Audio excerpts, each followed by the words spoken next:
Hello students, तो ये है dissolution of partnership form chapter 2 जिसके इलस्ट्रेशन 10 की आज हम बात करने वाले हैं। बाकी के डिटेल आज की स्क्रीन पर है। मैंने ये क्वेश्चन क्यों लिया है, ये इलस्ट्रेशन क्यों लिया है, उसका रीज़न ये है कि हम इसमें एक नए कॉन्सेप्ट की बात करने वाली हैं और वो कॉन्सेप्ट क्या है, preparation of books of account on insolvency of all the partner except one. जब खाते बनाने हो पार्टनरशिप के समापन पर और सिचुएशन कौन सी है, एक को छोड़ करके सारे पार्टनर्स दिवालिया हो गए हैं। दूसरे शब्दों में अगर कहा जाए इसको तो all partners are insolvent but one, एक को छोड़कर सारे दिवालिया हो चुके हैं। इस सिचुएशन में हम बुक्स ऑफ अकाउंट किस तरीके से बनाएंगे उसी को इस इलस्ट्रेशन में हम लोग देखने वाले हैं। अगर आप मुझसे सोशल मीडिया पर जुड़ना चाहते हैं तो लिंक डिस्क्रिप्शन में दिया हुआ है। तो चलिए सबसे पहले हम लोग क्वेश्चन को पढ़ते हैं और उसको सॉल्व करते हैं। तो 3 पार्टनर्स हैं ABCD, है ना, और वो प्रॉफिट को इस रेशियो में बांटते हैं 2:3:1। उन्होंने पार्टनरशिप को 31 मार्च 2011 को डिसॉल्व करने का निर्णय लिया है और उस तिथि को बैलेंस शीट जो थी वो इस तरीके से थी। क्रेडिटर 17,000 के थे, बैंक ओवरड्राफ्ट 8,000 का, कैपिटल जो थे 4,800 A के, B के 6,000 और C के 4,000। ए का करंट अकाउंट का जो पॉजिटिव बैलेंस था वो था 3,200 रुपये का। फ्री होल्ड प्रॉपर्टीज की अगर बात की जाए एसेट साइड में तो वो थे 8,000 के, मशीनरी 14,400 की, स्टॉक 9,600 के थे, डेटर्स 2,400। करंट अकाउंट जो B एंड C का था नेगेटिव में था वो 4,400 और 5,200 था। आइए देखते हैं एडजस्टमेंट में क्या कहता है। यहाँ से यहाँ तक बात की गई है कि एसेट से कितना रियलाइजेशन हुआ है। तो रियलाइजेशन कितना हुआ है, फ्री होल्ड प्रॉपर्टी से 5,600, मशीनरी से 10,800, स्टॉक से 6,000 और डेटर से 2,400। आगे क्या कहता है कि ए जो था उसने क्या किया, बैंक ओवरड्राफ्ट का पेमेंट अपनी तरफ से कर दिया और एक्सपेंसेस जो रियलाइजेशन के थे वो थे आपके 480 रुपये की। बी और सी जो है वो दिवालिया हो गए और उनसे जितना प्राप्त होना था उनमें से 25 पैसा और 10 पैसा, यानी B से अगर 1 रुपया मिलना था तो उसमें से 25 पैसे ही मिले और C से अगर 1 रुपया मिलना था तो 10 पैसे ही मिले। Prepare necessary ledger account. तो चलिए लेजर अकाउंट बनाते हैं। रियलाइजेशन में यहाँ पर हम लोगों ने क्या किया है कि जो भी एसेट्स हैं उनको ट्रांसफर कर दिया है, free hold property, machinery, stock, debtor, और जो क्रेडिटर्स थे उनको ट्रांसफर कर दिया है। यहाँ पर लाइबिलिटीज जो थी 18,000 की क्रेडिटर्स और बैंक ओवरड्राफ्ट 8,000 का। अब पेमेंट की बारी आएगी तो पेमेंट से पहले हम लोग एसेट से रियलाइजेशन कर लेते हैं। फ्री होल्ड प्रॉपर्टी से 5,600, मशीनरी से 10,800, स्टॉक से 6,000 और डेटर से 2,400, टोटल मिलाकर के 24,800 पैसे मिले। चलिए पेमेंट कैसे करना है, तो टू बैंक यहाँ पर देखिए क्रेडिटर्स का ए ने क्या किया है कि उसने बैंक ओवरड्राफ्ट ले लिया है। तो चूंकि उसने एक लायबिलिटी ले ली इसलिए उसके खाते को क्रेडिट कर दिया गया, उसके खाते को बढ़ा दिया गया, जोड़ दिया गया उसके खाते में इतने पैसे को, ठीक है।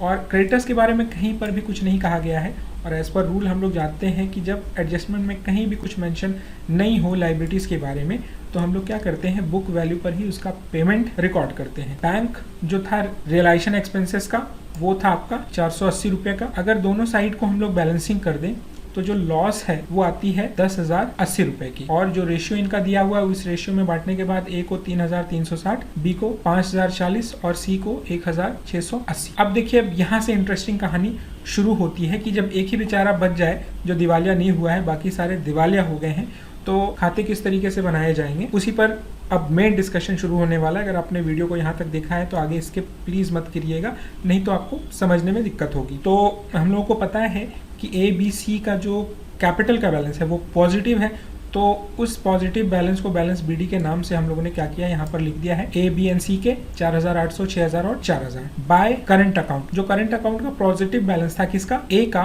उसको 3,200 हम लोगों ने यहाँ क्रेडिट कर दिया है, यानी उसके कैपिटल में जोड़ दिया है क्योंकि पॉजिटिव बैलेंस था। बाकी B एंड C का तो नेगेटिव बैलेंस है तो उसका डेबिट साइड में हम लोग रिकॉर्ड करेंगे उसको। रियलाइजेशन यहाँ पर लिखा गया है और अगेन 8,000 ऐड कर दिए गए हैं ए के कैपिटल में। क्यों, क्योंकि उसने बैंक ओवरड्राफ्ट को पे करने का जिम्मा ले लिया है, या ये कहें कि उसने पेड कर दिया है, तो इसलिए 4,800 उसकी कैपिटल थी, ठीक है। करंट अकाउंट का पॉजिटिव बैलेंस उसका 3,200 का था और 8,000 उसने रियलाइजेशन के 8,000 उसने जो बैंक ओवरड्राफ्ट के पे किए उसके लिए 8,000 रुपये जोड़े गए उसके खाते में। आ जाता है कितना, 16,000 का टोटल आ जाता है।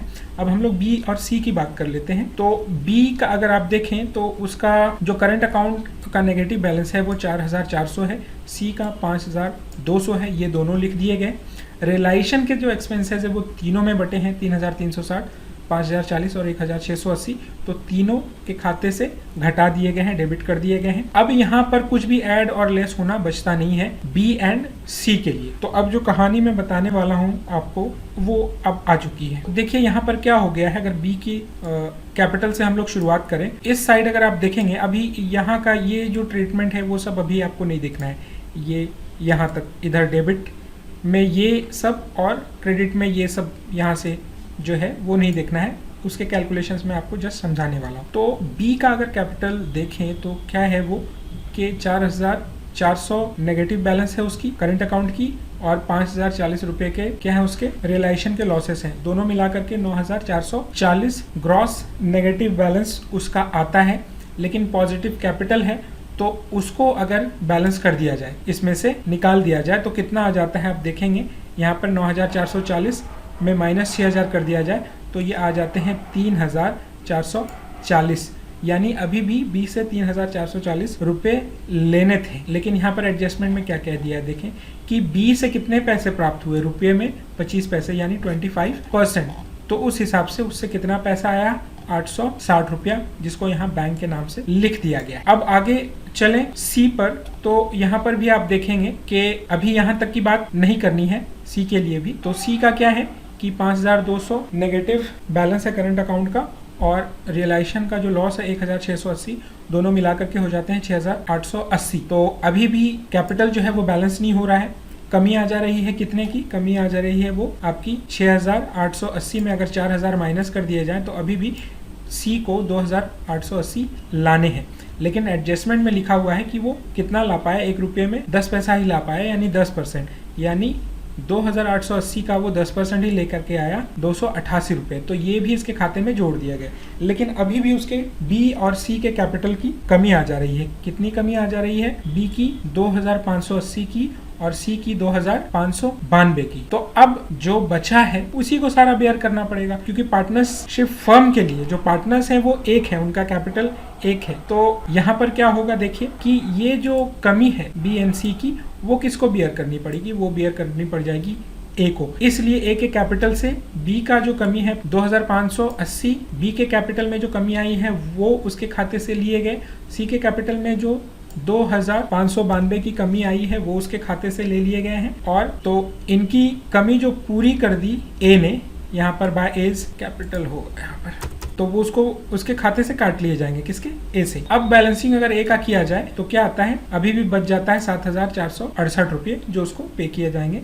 इसलिए यहाँ पर टू बैंक करके लिखा हुआ है। जो कहानी थी इस सिचुएशन में वो ये थी कि अगर एक पार्टनर बचा हुआ है, वो दिवालिया नहीं हुआ है, बाकी के सारे दिवालिया हो गए हैं, जो दिवालिया हुए पार्टनर्स है यहाँ पर बी और सी है, जो कि उनके कैपिटल की कमी को बचे हुए पार्टनर को पूरा करना पड़ेगा। जैसे कि ए ने यहाँ पर की है, आप देख सकते हैं 2580 बी के कैपिटल की कमी और 2592 सी के कैपिटल की कमी ए ने यहाँ भरपाई कर दी है, और उसके बाद जो पैसा बचा है उसके कैपिटल में वो उसको पे किया गया है। क्योंकि आप देखेंगे तो 16000 इसका पॉजिटिव ग्रोस पॉजिटिव बैलेंस है, और रियलाइजेशन के लॉस को अगर घटा भी दें तो भी इसको अच्छा खासा पैसा मिलता, लेकिन उसमें से और क्या घटा दिया गया, बी एंड सी का कैपिटल। अब आगे हम लोग इस पर बात करते हैं। तो कैश का तो कुछ यहाँ पर मामला ही नहीं था, कोई बैलेंस बीडी था नहीं, तो हम लोग क्या करेंगे, यहाँ पर रियलाइजेशन से जो पैसा आया 24800 वो लिख दिया, बी जो लेकर के आया 25% वो 860 रुपये, और सी जो 10% लेकर के आया 288 रुपये, मिला करके हो गए 25948। और ये गए कहाँ, realisation account paid to creditors. Creditors को 18000 चले गए, रियलाइजेशन के एक्सपेंसेस 480 रुपये पे किए गए, और ए को भुगतान कर दिया गया कितना, 7468 रुपये का।